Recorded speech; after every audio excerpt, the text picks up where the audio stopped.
Welcome back to the second episode of the PitBox Podcast. As always, I'm Clack, and of course, joined by Phil. Phil, how are you doing today?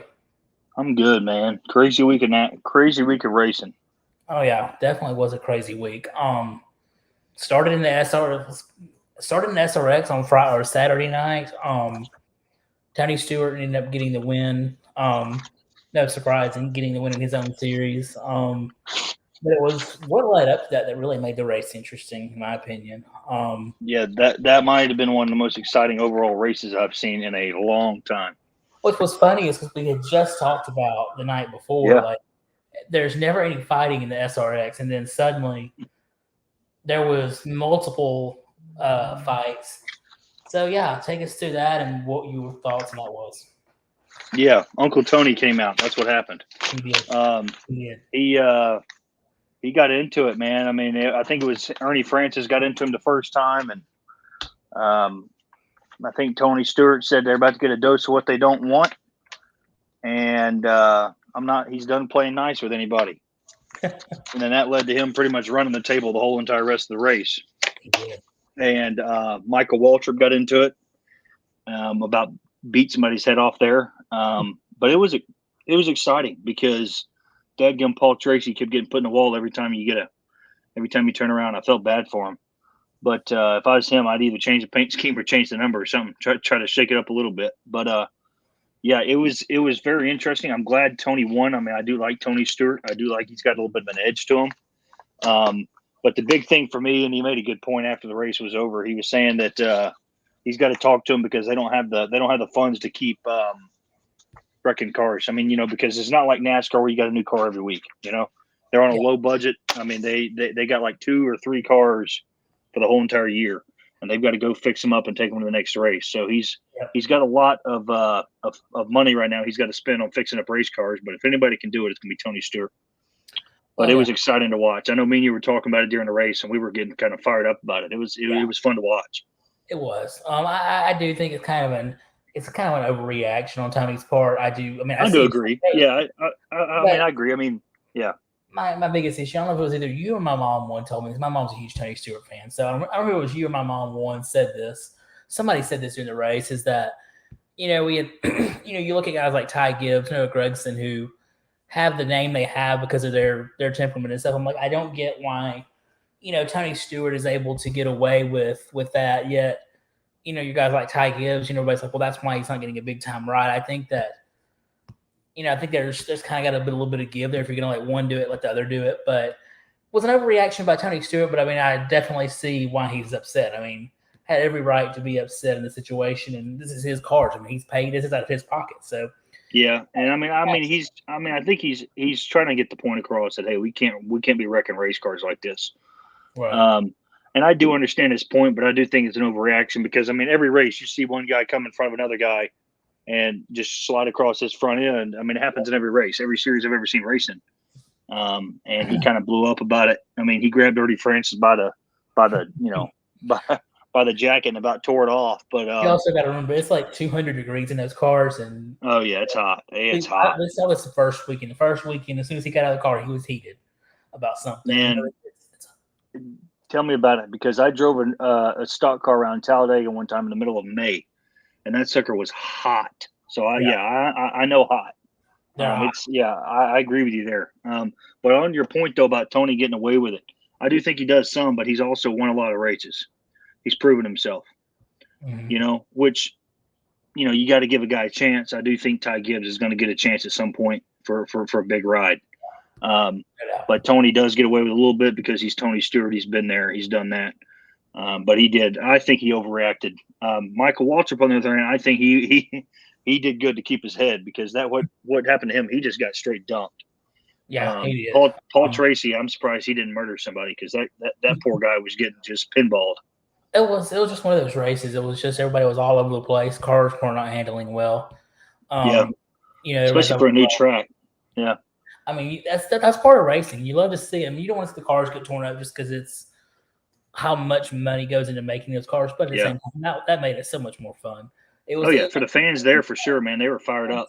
It's a mini Bristol, and it very much was a mini Bristol. It was a mini Bristol before the repave. Bristol has not been good since repave, in my opinion. I mean, it's good, but it's not what it used to be before 2007. Right. It was a great race. And then now, tomorrow night, we do it all over again. We're going back to Stafford. This is the first track that they raced at last year. The first two they hadn't even raced at before. It's the first time. I really like this track. Yeah. So, tell us. I'll let you go first. So tell us about the track and tell us who your pick is. It's a it's the width in the turn is about 51 feet. Straightaway is about 42 feet wide.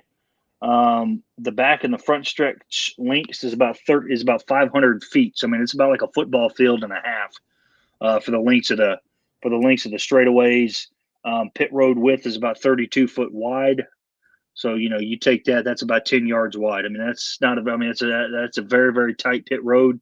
And then you got about a 700 foot pit road length because, it wraps into the corners kind of like it does at Bristol. You kind of go into the corners there, or Martinsville more than Bristol. Yep.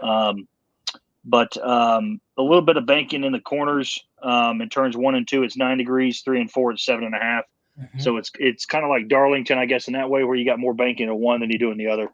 But it's going to be exciting, man. They sit about 8,000 people. The grandstands and the infield sit about 2,000, so you can fit about 10,000 people in that thing. So it's going to be a pretty good race, man. They got a new cat, man. His name's Matt Hirschman. He's the local guy. He's done a few things. I couldn't find a whole lot on him, but he's done a few things where kind of surprising. The only thing I found that he won the what's it called? The Spring Sizzler at Stafford Motor Speedway. And I want to say about April of this year. And he's also won the NASCAR Wheel and Modified. He's been racing in the Wheel and Modified Tour since 2005. So he's got some racing experience, but I've never heard of the cat. Let me clear up something I said. I'm getting kind of roasted here by one of our viewers for what I said about comparing. I was not comparing Gibbs to Stewart. That's not what I was trying to do. I mean, obviously, one has 3 championships and over 50 wins, but the temperament is the same. No, and like I said, I think Ty Gibbs is going to get a ride. I think he's going to do pretty good. Yeah. The guy's rocking and rolling right now where he's at. So, no, I mean, I know what you meant. I knew you didn't. You weren't comparing him to Tony. The temperament is the same. I mean, Tony Stewart is one of the best drivers of all time. I mean, Ty Gibbs will never be on that level. I don't think anybody hardly. It's going to be tough. It's going to be tough. Yeah. I mean, I think maybe you're Kyle Busch or Kyle Larson. I don't want to get Kyle Larson yet. I don't think he's in there. Kyle Larson is not even top 20, 30 all time yet. But Kyle Busch is the closest thing to Tony Stewart we've had in a long time. Yeah, most definitely. Kyle Busch with his temperament, with his ability to win a race and his ability to drive a race car, he's the closest thing. And I'm not the biggest Kyle Busch fan. I mean, but I will say that I think he gets one more championship. But anyway. Who is your pick for tomorrow night? Man, I'm going with the Rocket Man, Ryan Newman. Interesting. Very interesting. I think, he's finished in the top 5 in the last 3 or 4 races, or the last 2 races in the SRX series. So I think he's going to pull this one off. The guy's a race car driver, man. It doesn't matter what he's in, whether it's trucks, Xfinity, late models, anything. He's going to race his butt off, man, and he's not scared to put a bumper to you. So I'm going with Rocket Man. It seems like, is it going to be NASCAR or IndyCar that wins each week? Yeah, and it seems like it's always the question this week. It's going to be NASCAR again. It's not going to be Ryan Newman. It's not going to be Tony Stewart. I'm going to go on a kind of a pick on a guy that I'm a huge fan of his. He has shown this year time and time again he can win at anything, and he is going to get his his second actual win in a car, not as a owner. I'm going with Justin Marks. I forgot that guy was in there. Yeah, the guy knows how to win. The guy knows how to get a win. The man knows. He's got 3 in the Cup Series, doesn't he? He does 3 in the Cup Series this year, as it is. He knows the cars. He knows. He knows the layout of all this really well. I think he's going to get the win. I think he's going to compete and he's going to get the win. He knows how to get the best out of his car. He's racing in the truck series at Iowa too. I think they just broke the last few days. So he is. you're going to get a chance to see him drive here a lot. I'm interested to see. He wasn't in good equipment the last time. Let's see what he can do now in good equipment. So now to your segment of the day, since I've been a little busy, not able to do that. Our usual race recap going back to the 2001. This one was a long time ago. Yeah, it was, man. But it's one of my favorites, just because I'm a Dale Jr. fan. I'm a Dale Earnhardt fan.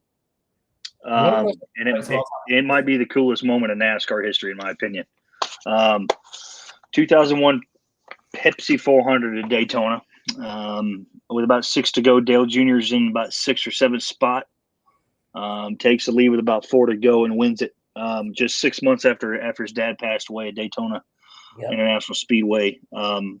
As we all know what happened on that day, but Dale Jr. winning it. My question, you know who came in second? Michael Waltrip. Yeah, Michael Waltrip, which is the exact opposite of what happened when his dad won. Junior came in second that day, so it was kind of cool to see that. DEI had a great year that year. I mean, Steve Parks won Rockingham the next week after the Daytona 500. I mean, so DEI had it rolling, but that was. I don't know if we're allowed to post links on Twitter for that, but post a link on Twitter. Yeah, so we might do that, and we could start doing that from now on too. I didn't think about that, but yeah, I'm gonna post it, man, because it as a Junior fan, as a NASCAR fan, that's old school NASCAR. That's what I call true NASCAR back in those days, where you had to race it, and it'll bring a tear to your eye, man, because it's one of the coolest moments you'll ever see in NASCAR, and maybe in any sport, because I mean, you had Dale, you had the death of Dale Earnhardt. That was also 9/11, the year for 9/11. I mean, she had a lot going on that year, and it was just kind of like a big unifying event for the sport. And that's one race that I'll probably never forget. So yeah, I totally agree. That was one heck of a race. One of the best paint schemes ever too is the white. But World Series paint scheme, I believe. It was, but that was a great race. It was like you said, a great year for DEI. They didn't last long after that. No, I think it's currently now the new Junior Motorsports. I think he kind of morphed it into what he's doing right now. This is just Dale Jr. It's not nobody else involved, and that makes it a lot. That's what he kind of wanted, and that's what it should have been, in my opinion. I don't think Teresa should have had anything to do with it, but I agree. So now on to the last week's race. Was a very long race. Multiple rain delays. Race started at 4:00, ended at about 11:00. Yeah, it was a long one. I think that goes into how the race was won, because Joe Gibbs dominated. We were just talking about it. First two stages, rain delays and a completely dark track really benefited the Hendrick guys, as you saw Kyle Larson and Chase Elliott really make a run, and then Chase takes the lead with about 40 to go, and that was all she wrote. Kyle Busch did come out with the lead, but a caution with 37 to go, I believe, kind of changed things up a little bit. Chase Elliott gets the lead on a restart and would run away with it from there. However, there was a caution with 5 to go for Josh Bilicki blowing an engine. And then the restart, Chase gets another good restart over Kurt Busch. This is when I was just a curious, like, what happened is the fact there was a car literally Brad Keselowski.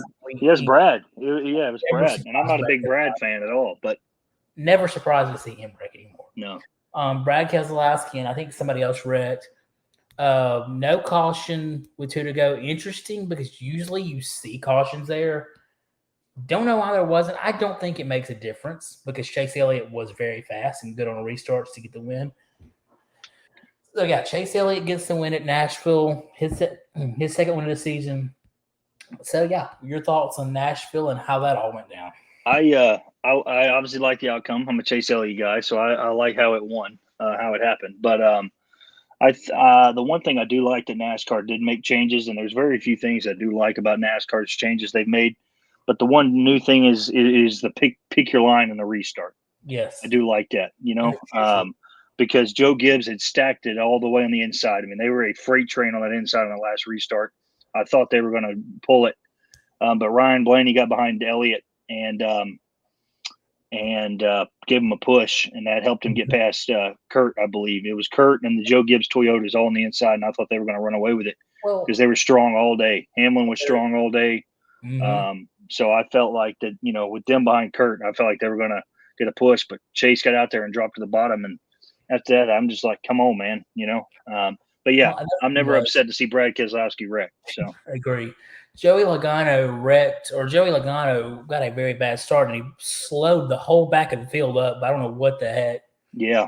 It kind of put a gap there and, kind of eliminated Fords, a lot of the Penske Fords or either Keselowski that seems to always do that every time. Yep. I agree with that. Yeah. And Keselowski had that same problem when he was driving for Penske. So they seem to always be in the way. Yep. Agreed. So yeah, I mean, it was a good race. Lasted a little longer than we would have expected from Nashville, but it was a long rain delay. Better than last year's race for sure. Yeah. The new next gen car has really evened up the way things are, and it's not runaway every week. That being said, we're going to a road course, the third time this season, and we are not even halfway, or we're at halfway through the season. Yep. Yeah. Going to Road America this week. There's too many road courses in NASCAR. I'll just say like that. I'm not I want to get rid of the Indy road course. I don't like it. I need to go back to the Brickyard, Yes. Need to go back to Charlotte. I don't like the road course there. Need to go back to the original Charlotte and race a speedway twice in the same year. I'm not a big road course guy. They want to do a city road course, and I'm against that 100%. I don't like them. Don't think it'd be worth it. Money wise, you can't fit a lot of fans in there anyways. You're gonna have to set it up. It's gonna be too much money to set that up than what it's worth. But I do kind of like some of these one-offs a little bit, like a traditional road course. If it's made to be a road course, make it a road course. If it's not, keep it. Like Road America, it's the only permanent road course, or it's a permanent road course, not the only, but it's a permanent road course between Milwaukee, Wisconsin, and Green Bay, and it's where they're headed this week. Last year, Chase Elliott won it, but this year, man, everything's out the window because of the new car. That new car changes everything. The gear shifter, a usual gear shifter is the H pattern. This one's literally just a straight line, 1, 2, 3, 4, 5. So that's helped some of the drivers who are newer become a lot more successful. Which you got the Ross. I think that's kind of why Ross Chastain and guys like that. Not saying he's not a good driver, because he is, but I think that's helped him when it comes to winning some of these races he has, because that gear shifter makes it a lot easier. They said, I can't remember which race it was. It may have been Sonoma, where they were talking about you don't even have to put on the clutch, just lift off the gas and pop the gear. And so it makes it a lot easier to shift. I mean, I could drive that car, you could drive that car, it makes it so much easier. I think that's a good thing. I think it's just, I just don't like that it's the straight line gear shifter, because you could strip the gear so easy doing that. Yeah. And I think Kyle Busch did that earlier this year. I want to say second or third race of the year, he stripped it because he's used to doing the H pattern, and straight line shifting is just messing it up. But you're going to see that a lot this week, and you may even see a couple, some of the veterans messing up some gears again, because it's, these road courses are the only courses, real big ones that you see downshifting on. You don't break habits that easy. I agree. But I like what, when you look at this track, tell us about the track. Is this going to be a good race this weekend? I think so. I think it's going to be a good one. And it's got about 14 turns, and it's a little over 4 miles. It's like 4.05 miles long, which I want to say is very equivalent and very close to what they were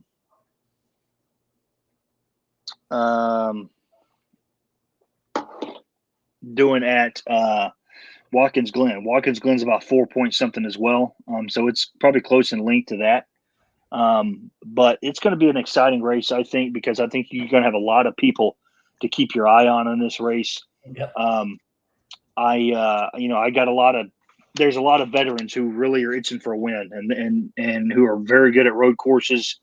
William Byron's always been good. Chase Elliott's been good. Kyle Busch has been good.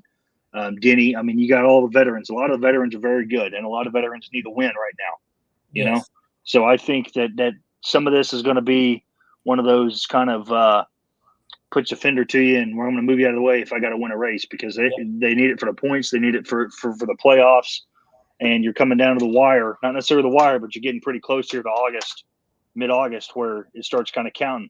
And so now that it's about to be July, they're going to need that win. So I think it's going to be a really good race. They haven't raced there. I mean, they raced there the first time last year. But can you tell me when the last time the Cup Series visited Road America? Yeah, last year would have been the first time, I believe. 1956. It was won by Billy Strope in a Mercury. He led 63 laps. Wow. Yeah. Average speed at that time was 73 miles an hour. Wow. Yeah. So 1956, from 1957 to 2020, the Cup Series did not race. And back in 1956, it was called the NASCAR Grand National Series, not the NASCAR Cup Series. Yep. So, I don't remember. But there's been, ever since about 2010, the Xfinity Series has raced there every single year. And you actually have never had if I believe, a repeat winner since 2010. You've had different drivers, but never a repeat winner, which is kind of interesting.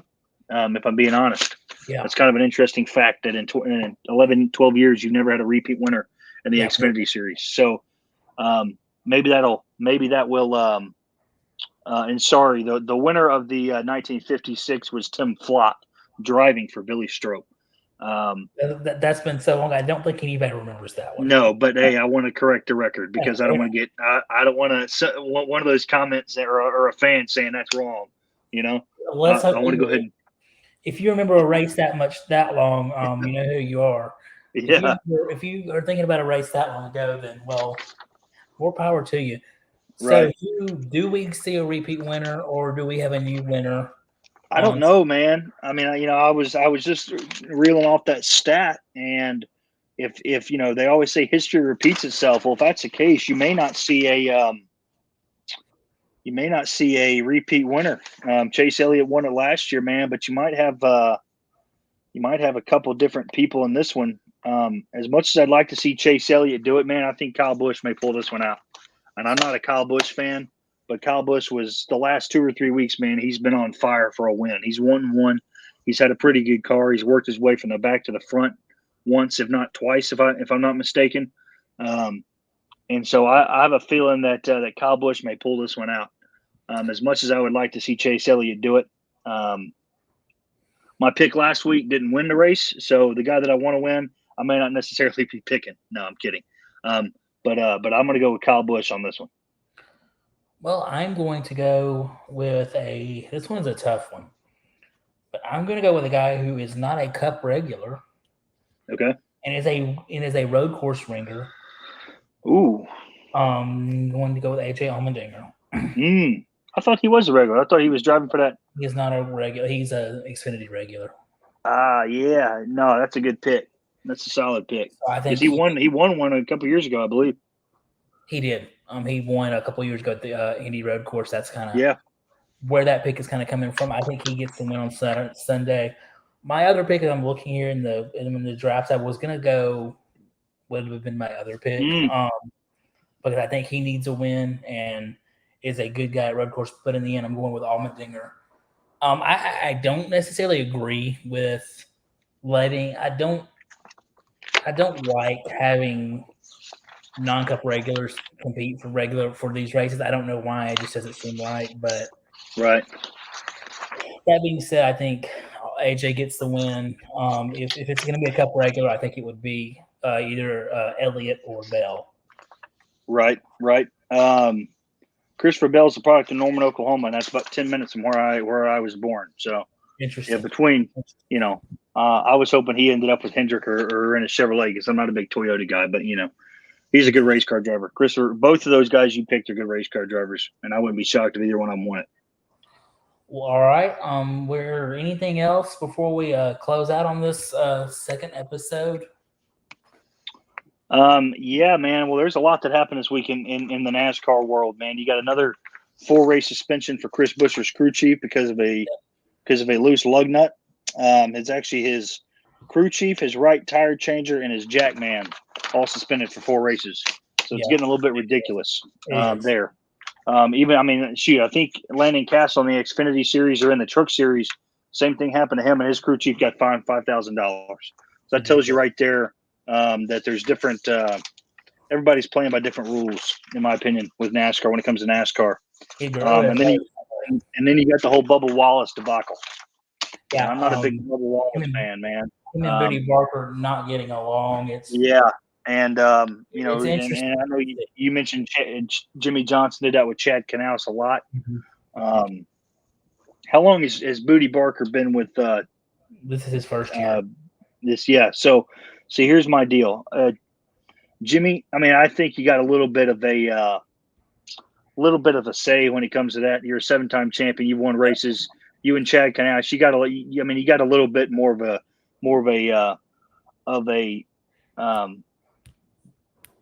I'll give you a little bit of benefit of the doubt for that. You've won it, but you can't. But Bubba Wallace can't do that your first year, man. I mean, it just can't happen. You can't be calling him an MFer and because as of right now, if I'm not mistaken, if I saw it earlier, I think his team and him's kind of blamed, and the media's blamed Booty Baker for for Barker for the reason his struggles have happened this year. And if I'm not mistaken, and I saw it correctly, Barker's won that anyway. So it's kind of coming to heads right now. Coming to a head at some point soon. They've got to get that straightened out. They've got to get because it's going to affect the rest of the year. And as we were talking about before the show started, if he doesn't have another good year, man, you think they'll bring him back, or you think they'll give him the boot? He's got to make the playoffs at least. If he doesn't make the playoffs, then I think you've got to consider because they built that team around him. They built that team for him.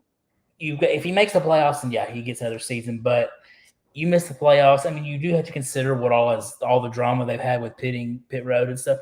But if you miss the playoffs the second straight year, you've got to look and be like, okay, we built this team. We've got to win. We can't just not win. But even if he makes the playoffs, let's say he makes the playoffs, but he doesn't have a win. Say he's that 16th guy in there, right? Mm-hmm. 16th guy, made it in on points, barely made it in, scraped in there on points. But if he doesn't win, he's still in the hot seat, in my opinion, because you got to win. I mean, Michael Jordan's not going to come in and put in money. Denny Hamlin's not going to risk it all putting in money for you to go 2 years. I mean, he won at Talladega last year, but it's got an asterisk because it was a rain-shortened race, So I think he gets a win. I think he gets Daytona. Really? You think he's going to get the win in August? He's going to get a win. He's going to get a win. I think he's going to get Daytona. And I think that'll silence all the questions for now. That being said, I do think that if he does not succeed, you have to move on quickly. Nothing. You move on, or you just cut that car.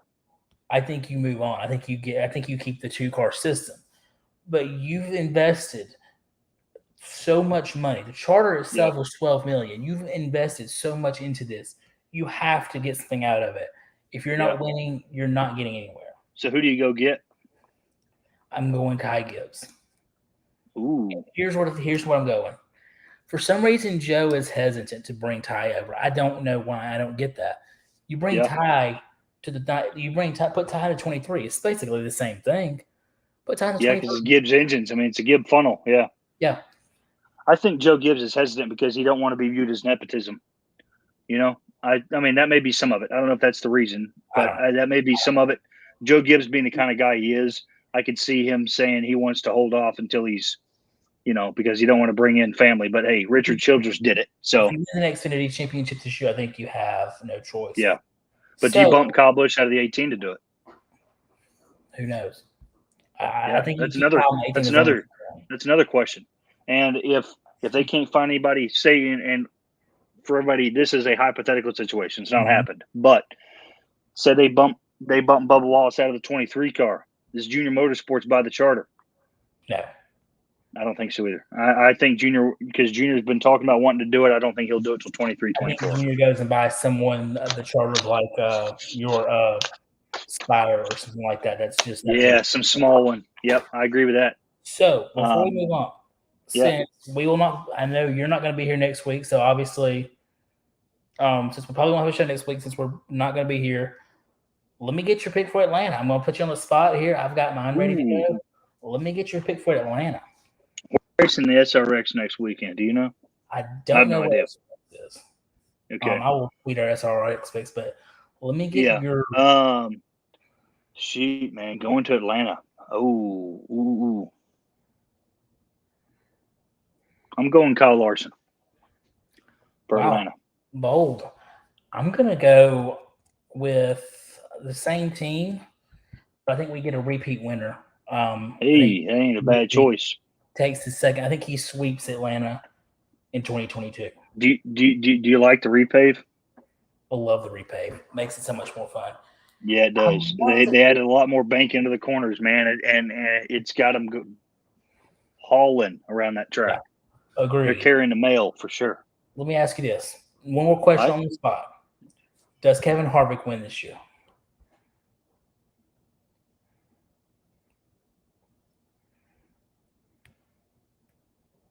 Yes, but I think he does it. I don't know if he'll make the playoffs, but I think he does it in the playoffs. I think he gets. I think he's consistent enough to get in. I think. Well, no, he might, but he'd be in on the back end of it. But yeah, I think he gets a win in the playoffs. I don't think he'll get one in the regular season. If he does, it'd be Daytona, just because it's up for grabs at Daytona. Totally agree.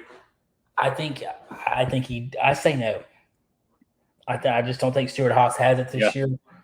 Stuart Haas has not even been close to victory lane except with Chase Disco a couple times. Who do you think they're going to get for Almirola? Because I think Almirola is done after this year. Ryan Preece. Really? Okay. Yeah, easy pick. I think it's going to be Ryan Preece. So, yeah, that's all I've got. Yeah, man. I'm looking forward to it. It's going to be exciting. And don't forget, everybody can follow us on Twitter, Sports Flash Media, or on our on the PitBox _podcast Twitter, because we'll try to update you on both of them, let you know what's going on. Tweet our picks, give our commentary.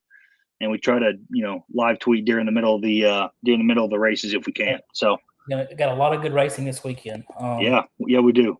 And I just saw, Rick Hendricks filled in an Xfinity car for 4 races this year in the 17, the old Darrell Waltrip number. And Kyle Larson just won the pole in the for the Xfinity race this weekend at Road America. Kyle Larson won the Xfinity pole?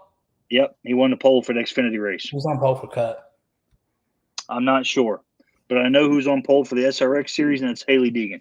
Let's see how that turns out. Yeah, it's going to be interesting. She's on front row with Marco Andretti, so that's going to be interesting to see how that turns out there. And does any of these feuds carry over? Does Paul Tracy put somebody in the wall? Because I would kind of like to see it. I'd kind of like to see a little bit of a grudge match because I feel sorry for that guy. So agreed. Well, all right. Y'all have a happy sure. Fourth. You too, man. Happy Fourth, and we'll see you next week. Y'all be good.